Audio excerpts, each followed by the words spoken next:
Baik, bismillahirrahmanirrahim. Assalamualaikum warahmatullahi wabarakatuh. Jawab anjay.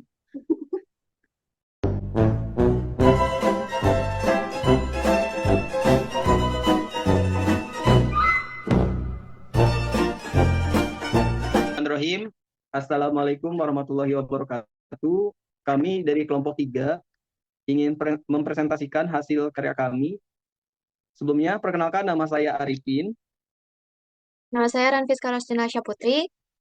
Nama saya Trivena Taroreh. Nama saya Inaka Puspita Kalastari. Kami akan mempresentasikan tentang Dasar sistem pajak. Pengertian. Pajak berasal dari kata ajek atau Jawa yang berarti pungutan teratur waktu tertentu. Suma Said Murtono dalam M. Bahrudin Effendi. Pajak adalah pungutan wajib yang dipaksakan oleh negara tanpa imbalan langsung untuk kepentingan umum. Unsur pajak ada 5. Yang pertama, dapat dipaksakan oleh negara. Yang kedua, pajak sebagai yuran. Yang ketiga, pajak dipungut kepada individu atau organisasi. Yang keempat, pajak diterima oleh pemerintah suatu negara. Yang terakhir, pajak berfungsi sebagai budgetair dan reguleran. Fungsi pajak. Budgetair yaitu pajak sebagai sumber utama pendapatan negara. Yang kedua, reguleran yaitu pajak sebagai alat untuk mengatur ekonomi seperti pemberian insentif pajak. Yang ketiga, stabilitas yaitu pajak membantu mengendalikan inflasi dan stabilitas ekonomi. Yang keempat, redistribusi yaitu redistribusi pendapatan yaitu pajak digunakan untuk mendanai program kesejahteraan sosial. Kemudian ada asas dan sistem. Asas pengenaan pajak. Ada asas domisili, yaitu pajak dikenakan berdasarkan tempat tinggal wajib pajak. Yang kedua, asas sumber, yaitu pajak dikenakan berdasarkan asal pendapatan. Yang ketiga, asas kebangsaan, yaitu pajak dikenakan berdasarkan kewarganegaraan wajib pajak. Kemudian ada sistem pemungutan pajak atau style pajak. Yang pertama ada sistem fiktif, yaitu pajak dihitung berdasarkan perkiraan penghasilan dalam satu periode tertentu. Yang kedua, sistem nyata, yaitu pajak dihitung berdasarkan penghasilan sebenarnya yang diterima. Yang terakhir, yang ketiga, yaitu sistem campuran, yaitu gabungan sistem fiktif dan nyata. Kemudian ada jenis penerimaan negara dari pungutan pajak. Yang pertama ada pajak pusat, yaitu dipungut oleh pemerintah pusat. Yang pertama ada pajak penghasilan atau PPH, ada kedua pajak pertambahan nilai atau PPN, yang ketiga pajak penjualan atas barang mewah yaitu PPNBM, yang terakhir ada bea materai. Kemudian ada pajak daerah yang dipungut oleh pemerintah daerah. Ada pajak kendaraan bermotor, ada pajak hotel, pajak restoran, dan pajak reklame.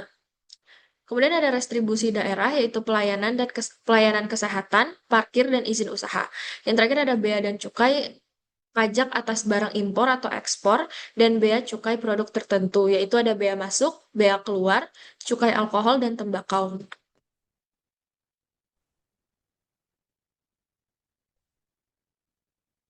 Oke, selanjutnya yaitu ada penggolongan pajak.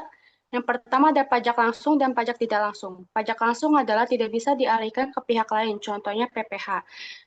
Yang kedua ada pajak tidak langsung adalah beban pajak dialihkan ke konsumen, contohnya PPN.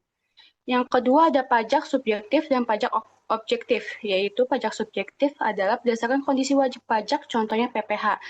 Yang kedua ada pajak objektif adalah berdasarkan objek pajak, contohnya bea masuk.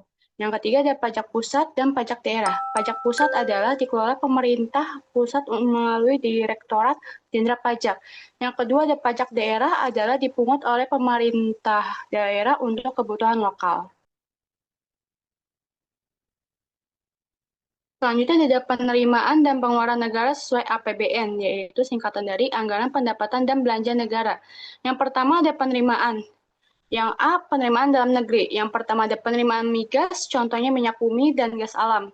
Yang kedua ada penerimaan non-migas, yaitu contohnya PPh, PPN, bea masuk, cukai, dan pajak ekspor. Yang B, penerimaan pembangunan, contohnya seperti bangunan program dan bangunan proyek. Selanjutnya ada pengeluaran. Yang A, pengeluaran rutin. Yang pertama ada belanja pegawai, contohnya gaji dan pensiun, tunjangan beras, dan belanja dalam negeri. Yang kedua ada belanja barang, yaitu belanja barang dalam negeri dan luar negeri.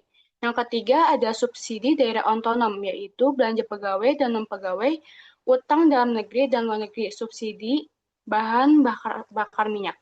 Yang B ada pengeluaran pembangunan, adalah pembiayaan rupiah dan bantuan proyek.